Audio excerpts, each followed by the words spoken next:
Hero ಆಗ್ಬಿಟ್ಟ ಕಣ್ರ. Love hero ಆಗೋದಿರ್ಲಿ, ಏನಾದ್ರೂ ಹೆಚ್ಚು ಕಡಿಮೆ ಆಗಿದ್ರೆ ಅವ್ನ ಪ್ರಾಣನೇ ಹೋಗ್ತೈತೋ. ಏಯ್, ಗೀತಾಗೋಸ್ಕರ ಜೀವನ ಬಿಡಕ್ಕೆ ರೆಡಿ ಆಗಿದ್ದಾನಲ್ಲ ಅವನು. ತಪ್ಪು ಗೀತಾದೇ ಕಣ್ರು. ನಮ್ಮ ವಿಜಯ್ ಈ ಟೈಮ್ಗೆ ಗೀತಾಲ್ ಹೋಗಿದ್ದಿದ್ರೆ ಇಷ್ಟೆಲ್ಲ ಆಗ್ತಾನೆ ಇರ್ಲಿಲ್ವೋ? ಅಲ್ಲ ಕಣ್ರು, ವಿಜಯ್ ಈ ಗೀತಾಗ್ ಪ್ರಪೋಸ್ ಮಾಡಬೇಕು, ಏನಾದರೂ ಐಡಿಯಾ ಕೊಡು ಅಂತ ಹೇಳಿದ್ದ. ನಾನೆಲ್ಲೋ ಮತ್ತೆ ಅವಳಿಗೆ ಐ ಲವ್ ಯು ಹೇಳ್ತಾನೆ ಅಂತ ಅನ್ಕೊಂಡೆ. ಆದರೆ ದೇವಸ್ಥಾನಕ್ಕೆ ಕರ್ಕೊಂಡೋಗಿ ಅವಳಿಗೆ ತಾಳಿ ಕಟ್ಟೋ ಪ್ರೋಗ್ರಾಮ್ ಇಟ್ಕೊಂಡ್ಬಿಟ್ಟಿದ್ನಲ್ರೋ. ಹೌದು ಮಗ, ನಮ್ಮ ವಿಜಯ್ ಲವ್ ಎಷ್ಟು ಡೀಪ್ ಆಗಿದೆ ಅನ್ನೋದಕ್ಕೆ ನಿನ್ನೆ ಗೀತಾ ಕೈಲಿದ್ದ ತಾಳಿನೇ ಸಾಕ್ಷಿ ಕಣೋ. ಅಂತ ಸ್ಥಿತಿಲೂ ಗೀತನ್ನ ನೋಡಿ ಅವನ ಮುಖ ಅಳ್ತು ಕಣ್ರು. ತಾಳಿ ಕೊಡೋದಕ್ಕಿಂತ ಕಷ್ಟಪಟ್ಟಿದ್ ನಿಂತ್ಕೊಂಡ ಅವನು. ಆದ್ರೆ ಗೀತಾ ತಾಳಿ ತಗೊಳ್ಳೋದು ಬಿಟ್ಟು ತಾಳಿನ ನೋಡ್ತಾ ಸುಮ್ಮನೆ ನಿಂತು ಬಿಟ್ಟಿದ್ಲು. ಗೀತಾ ತಾಳಿ ತಗೋಬೇಕಿತ್ತು ಕಣ್ರು. ಇಲ್ಲ ಮಗ, ವಿಜಯ್ ಮತ್ತೆ ಗೀತಾ ಒಂದಾಗಲ್ಲ ಅನ್ನಿಸ್ತಾ ಇದೆ. ವಿಜಯ್ ಏನೇ ಪ್ರಯತ್ನ ಮಾಡಿದ್ರು ಅಷ್ಟೇ ಕಣ್ರು. ಗೀತಾಗೆ ಅವನ ಮೇಲೆ ಪ್ರೀತಿನೇ ಹುಡ್ತಾ ಇಲ್ಲ ಕಣ್ರು. ಅವಳಿಗೆ ಅವನ ಪ್ರೀತಿ ಮಾಡೋ ಮನ್ಸೇ ಇಲ್ಲ ಕಣ್ರು. ಇದೆ, ಗೀತಾಗೆ ವಿಜಿ ಮೇಲೆ ಪ್ರೀತಿ ಇದೆ. ತಾಳಿನ ಕೊಟ್ಟ ತಕ್ಷಣ ತಗೊಳಕ್ಕೆ ಅದೇನು ಹುಡುಗರೇನಾ? ಗಂಡು ಹೆಣ್ಣಿನ ಕತ್ತಿಗೆ ಕಟ್ಟೋ ಜೀವನಾನುಬಂಧ. ತಾಳಿಗೆ ಸ್ಥಾನನ ಮಾತ್ರ ಅಲ್ಲ, ಬದುಕನ್ನೇ ಬದಲಾಯಿಸೋ ಶಕ್ತಿ ಇದೆ. ಅದಕ್ಕೆ ಗೀತಾ ತಾಳಿನ ತಗೊಳ್ಳಿಲ್ಲ. ಅಂದ್ರೆ ನೀನ್ ಹೇಳೋ ಅರ್ಥ ಗೀತಂಗೆ ವಿಜಯ್ ಕೈಲಿ ತಾಳಿ ಕಟ್ಸ್ಕೊಳ್ಳೋ ಮನ್ಸಿದ್ರು ಕೂಡ ಅವಳು ತಗೊಳ್ಳಿಲ್ಲ ಅಂತನಾ? ಅವಳ ಮನ್ಸೇನು ಅಂತ ಅವಳಿಗೆ ಅರ್ಥ ಆಗ್ತಿಲ್ಲ. ಮನ್ಸು ವಿಜಿ ಕಡೆ ಒಲವು ತೋರಿಸಿದ್ರೆ ಬುದ್ಧಿ ಅದನ್ನ ಬಚ್ಚಿಡ್ತಿದೆ. ಇಷ್ಟು ದಿನ ನಮ್ಮ ಎದುರುಗಡೆ ವಿಜಿನ ಬೈತಿದ್ಲು, ಆದ್ರೆ ಒಳಗಡೆನೆ ಅವಳಿಗೆ ವಿಜಿ ಮೇಲೆ ಪ್ರೀತಿ ಆಗೋಗಿತ್ತು. ಆ ಪ್ರೀತಿ ಚಿಗುರೊಡ್ದಿರೋದು ಅವಳಿಗೆ ಈಗ ಅರಿವಿಗೆ ಬರ್ತಿದೆ. ಹಾಗಿದ್ರೆ ಗೀತಾ ವಿಜಿನ ಒಪ್ಕೋತಾಳೆ ಅನ್ನೋ? ಒಂದ್ಸರಿ ಅವಳ ಪ್ರೀತಿ ಅವಳಿಗೆ ಖಾತ್ರಿ ಆಗ್ಲಿ, ಆಗ ಬರೀ ಒಪ್ಕೊಳ್ಳೋದಲ್ಲ, ವಿಜಿ ಸ್ಟೈಲಲ್ಲೇ ತಾಳಿನ ಕೊಟ್ಟು ಅದನ್ನ ಕಟ್ಟು ಅಂತಾಳೆ.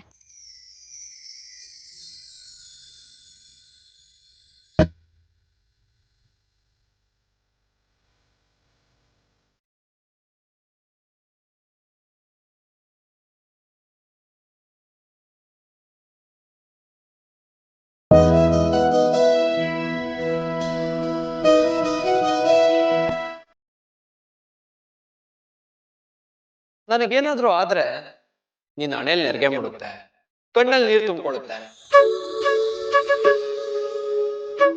ನನ್ನ ಕೈಗೆ ಚಿಕ್ಕದಾಗಿ ಏಟಾದ್ರೇನೆ ನಿನ್ ಕೈಯಲ್ಲಿ ತಡ್ಕೊಳಕ್ಕಾಗಲ್ಲ. ಪ್ಲೀಸ್ ಗೀತಾ, ಪ್ಲೀಸ್ ನನ್ನ ಜೀವನದಿಂದ ಆಚೆ ಹೋಗೋ ಯೋಚನೆ ಕೂಡ ಮಾಡಬೇಡ ಗೀತಾ. ಗೀತಾ ನನ್ನ ಹೆಂಡತಿ. ನಾನು ನಿಜವಾಗ್ಲೂ ಹೊಸ ಮನುಷ್ಯ ಆಗಿದ್ದೀನಿ. ಒಂದ್ಸಲ, ಒಂದೇ ಒಂದ್ಸಲ ನಿನ್ ಹೃದಯದ ಮಾತಿಗೆ ಕಿವಿ ಕೊಡೋ Geetha. Really Geetha, really I love you. ಯಾವುದೇ ವಿಷಯ ಆಗಿರಲಿ ನನಗೊಂದು ಸ್ಪಷ್ಟತೆ ಇರ್ತಿತ್ತು. ಅದರಲ್ಲೂ ನೀನು ಯಾವತ್ತೂ ಬದಲಾಗದೇ ಇಲ್ಲ ಅನ್ನೋದು ನನ್ನ ನಿರ್ಧಾರ ಆಗಿತ್ತು.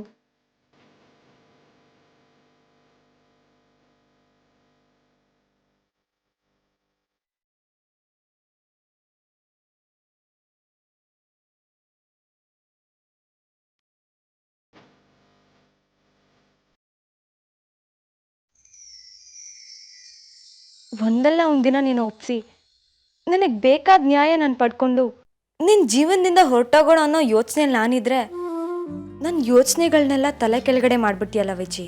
ನೀನು ಬದಲಾಗಿದ್ಯಾ ಅನ್ನೋದು ನಂಬೋಕ್ ಸಾಧ್ಯನೇ ಇಲ್ಲ. ನನ್ನ ಪ್ರೀತಿಸ್ತೀನಿ ಅಂತ ಕಣ್ಣಲ್ಲಿ ಕಣ್ಣಿಟ್ಟು ಹೇಳಿದೆ. ಪ್ರೀತಿ ಬೇಡ, ನ್ಯಾಯ ಬೇಕು ಅಂತ ಹೇಳಿದ್ ನನಗೆ ಇದೇ ನಾನು ಕೊಡೋ ನ್ಯಾಯ ಅಂತ ನನಗಾಗಿ ತಾಳಿ ಇಟ್ಕೊಂಡು ಕಾಯ್ತಾ ನಿಂತ್ಬಿಟ್ಟಿಯಲ್ಲ ವಿಜಿ. ಇನ್ನೂ ನಿನ್ನ ಅನ್ಮನ್ಸಿದ್ರೆ ನಾನು ತುಂಬ ಸಣ್ಣವಳಾಗ್ಬಿಡ್ತೀನಿ. ಯಾಕಂದರೆ ಈ ತಾಳಿನ ನನ್ನ ಕುತ್ತಿಗೆ ಕಟ್ಟೋ ನಿರ್ಧಾರ ಮಾಡಿ ನೀನು ತುಂಬ ದೊಡ್ಡವನಾಗ್ಬಿಟ್ಟೆ ವಿಜಿ. ಈ ಭಾವನೆನ ನಾನು ಅನುಮಾನಿಸೋಕೆ ಸಾಧ್ಯನಾ? ಇಲ್ಲ, ಅನುಮಾನ ಸತ್ತು ನಂಬಿಕೆ ಹುಟ್ಟಿದೆ.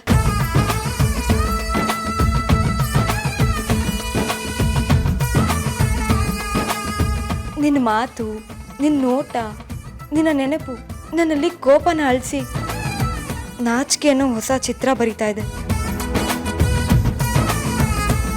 ನಿಜ ಹೇಳ್ತಿದ್ದೀನಿ ಕೇಳು ವಿಜಿ. ಆದರೆ ಸದ್ಯಕ್ಕೆ ವಿಚಾರ ನನ್ನಲ್ಲೇ ಇರಲಿ, ಇದನ್ನ ಇಷ್ಟು ಬೇಗ ನಿನಗೆ ಹೇಳಲ್ಲ.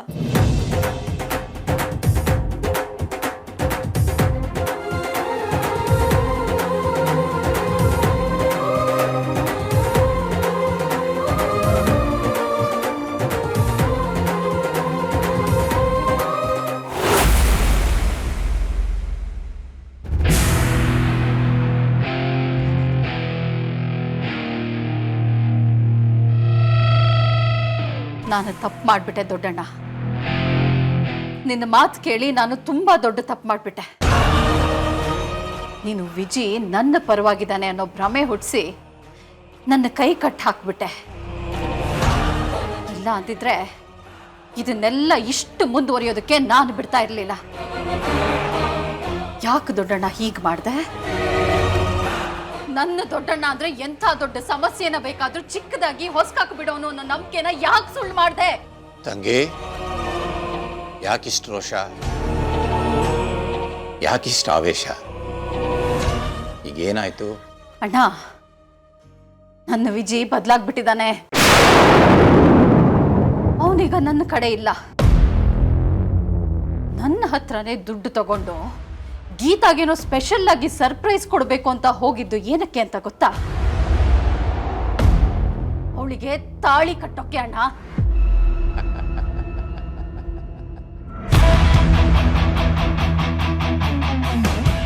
ನಗು ನಗು, ಅವಳಿಗೆ ಹೆಂಡತಿ ಸ್ಥಾನ ಕೊಡೋಕೆ,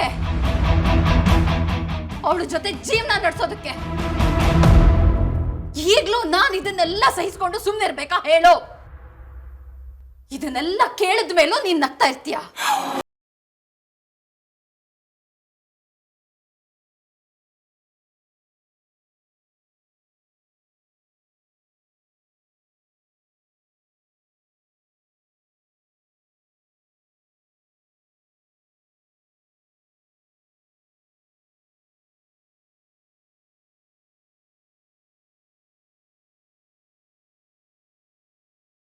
ಸಂಭ್ರಮ ಪಡೋ ವಿಷಯನ? ಸಂಭ್ರಮ ಪಡೋಂಥದ್ದು ಏನಿದೆ ಇದರಲ್ಲಿ? ಹಾಗಿದ್ರೆ ವಿಜಿ ಗೀತಾಗೆ ತಾಳಿ ಕಟ್ಟಬೇಕಾಗಿತ್ತ?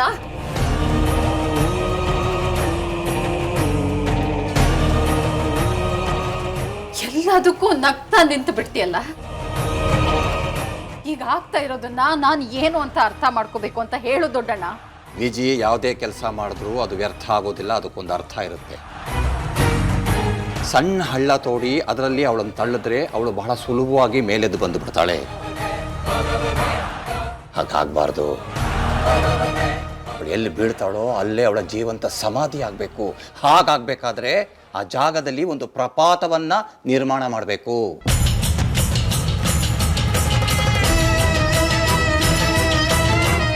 ಅಂತ ಪ್ರಪಾತವನ್ನೇ ನಿರ್ಮಾಣ ಮಾಡಕ್ಕೆ ಹೊರಟಿರೋದು ನಿನ್ನ ಮಗರಾಯ. ಪ್ರಪಾತ ಸೇರೋದಕ್ಕೆ ನಂಬಿಕೆಯ ಹೆಜ್ಜೆಗಳು ಬೇಕು. ಗೀತಾನ ಅಲ್ಲಿ ತನಕ ಎಳೆದು ತರೋದಕ್ಕೆ ಒಂದು ಸೂತ್ರ ಬೇಕು. ಆ ಸೂತ್ರವೇ ತಾಳಿ. ಸದ್ಯಕ್ಕೆ ನಿನ್ನ ಮಗ ಕಪಟ ನಾಟಕ ಸೂತ್ರಧಾರಿ. ಅಂದ್ರೆ ವಿಜಿ ಗೀತಾಗೆ ತಾಳಿ ಕಟ್ಟೋದು ಅವಳನ್ನ ತನ್ನ ತೆಕ್ಕೆಗೆ ಎಳ್ಕೊಂಡು ಪ್ರಪಾತಕ್ಕೆ ತಳ್ಳೋಕ? 100ಕ್ಕೆ 100ರಷ್ಟು ಹೌದು. ತಾಳಿದವನು ಬಾಳಿಯಾನು ಅನ್ನೋದು ಹಳೆಯ ಸಾಲು. ತಾಳಿ ಕಟ್ಟಿದವನು ಬಾಳಿಯಾನು ಅನ್ನೋದು ವಿಜಯ ಸ್ಟೈಲು. ವಿಜಿ ಸರ್, ಈಗ ಹೇಗಿದ್ದೀರಾ? ಏನದು? ನೀವು ಮಾತ್ರೆ ತಗೋಬೇಕಲ್ಲ, ಹಾಗಾಗಿ ಗಂಜಿ ತಗೊಂಡ್ ಬಂದೆ.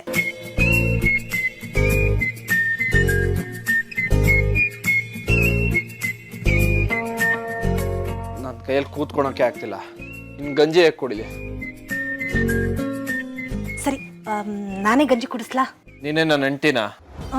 ಅಲ್ಲ. ಮತ್ತೆ ಹೋಗಿ ನನ್ನ ಹೆಂಡ್ತಿನ ಕರಿ.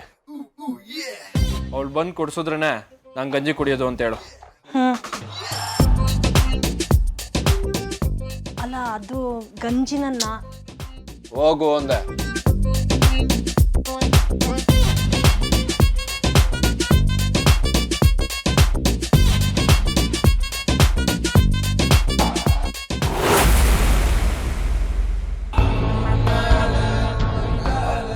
ಅಂಬಿಕಾ, ಗಂಜಿನ ಯಾಕೆ ವಾಪಸ್ ತಗೊಂಡು ಬರ್ತಿದ್ಯಾ? ಮೇಡಮ್, ಅದು ವಿಜಯ್ ಸರ್ ಕೈಯಲ್ಲಿ ಗಂಜಿ ಕುಡಿಯೋಕ್ಕಾಗಲ್ಲಂತೆ. ಸರಿ ಕೊಡು, ನಾನು ಅವನಿಗೆ ಕುಡಿಸ್ತೀನಿ. ಅದು ಏನದು? ಅವ್ರ ಹೆಂಡ್ತಿನೇ ಗಂಜಿನ ಕುಡಿಸ್ಬೇಕಂತೆ. ಹಾಗಾಗಿ ಗೀತನ ಕಳಿಸು ಅಂತಿದ್ದಾರೆ. ಅವನಮ್ಮ ನಾನಿಲ್ವಾ? ನಾನಿರುವಾಗ ಇನ್ಯಾರು ಕುಡ್ಸೋದು ಬೇಕಾಗಿಲ್ಲ. ಕೊಡಿಲಿ, ನೀನು ಹೊರಡು. ಬಾನು, ಏನ್ ಮಾಡ್ತಾ ಇದೀಯ ನೀನು? ಯಾಕ್ರಿ? ಗಂಡ ಹೆಂಡತಿ ಕೈಯಲ್ಲಿ ಗಂಜಿ ಕುಡಿಬೇಕು ಅಂತ ಬಯಸ್ತಾ ಇರುವಾಗ ನೀನ್ ಯಾಕೆ ಮಧ್ಯ ಹೋಗ್ತಾ ಇದೀಯಾ? ಅಲ್ಲ ರೀ, ಅದು ನಾನು. ಬಾನು, ನೀನು ಅವನ ತಾಯಿಗಿಂತ ಹೆಚ್ಚು ಅಂತ ನನಗೆ ಗೊತ್ತು ಬಾನು. ಆದ್ರೆ ಅವನೀಗ ಮದುವೆ ಆಗಿರೋನು, ಹೆಂಡತಿ ಇದ್ದಾಳೆ ಅವನಿಗೆ. ತಾಯಿ ಆದವಳು ಅದನ್ನ ಅರ್ಥ ಮಾಡ್ಕೊಂಡು ಹೆಂಡತಿ ಜಾಗನ ಬಿಟ್ಕೊಡ್ಬೇಕು. ರೀ, ನಾನು ಯಾವಾಗ ಗೀತಂಗೆ ಅವಳ ಜಾಗನ ಕೊಟ್ಟಿಲ್ಲ ಹೇಳಿ? ಅವಳು ನನ್ನ ಸೊಸೆನೆ. ವಿಜಿನೂ ಅವಳೇ ನೋಡ್ಕೋತಾ ಇದ್ದಾಳೆ. ಆದರೆ ವಿಜಿ ತಾಯಿಯಾಗಿ ಅವನಿಗೆ ಗಂಜಿ ಕುಡಿಸೋ ಅಧಿಕಾರನೂ ನನಗಿಲ್ವಾ ಹೇಳಿ? ವಿಜಿಗೆ ನಾನು ಎದೆ ಹಾಲು ಕುಡಿಸದೇ ಇರಬಹುದು, ಆದರೆ ಕೈ ತುತ್ತು ತಿನ್ಸಿದೀನಿ ರೀ. ನಿಮಗವನು ಬೆಳೆದು ನಿಂತಿರೋ ಮಗನಾಗಿ, ಮದುವೆ ಆಗಿರೋ ಗಂಡಸಾಗಿ ಕಾಣಿಸ್ತಿರ್ಬಹುದು, ಆದರೆ ನನಗೆ ನನ್ನ ವಿಜಿ ಯಾವತ್ತಿದ್ರೂ ಮಗುನೇ. ಬಾನು, ನೀನು ವಿಜಿ ಮೇಲೆ ಎಂತ ಪ್ರೀತಿ ಇಟ್ಟಿದ್ಯಾ ಅಂತ ನನಗೆ ಹೇಳಬೇಕಾ? ನನಗೆಲ್ಲ ಗೊತ್ತಿದೆ. ವಿಜಿಗೆ ಈಗ ಗೀತಾ ಜೊತೆ ಬೇಕು. ಅವಳನ್ನ ಬಯಸ್ತಾ ಇರುವಾಗ ನೀನಲ್ಲಿ ಹೋದ್ರೆ ತಪ್ಪಾಗತ್ತೆ. ಇದನ್ನ ಕೊಡಿ, ನೀನು ಹೋಗಿ ಗೀತಾನ ಕರ್ಕೊಂಡ್ ಬಾ.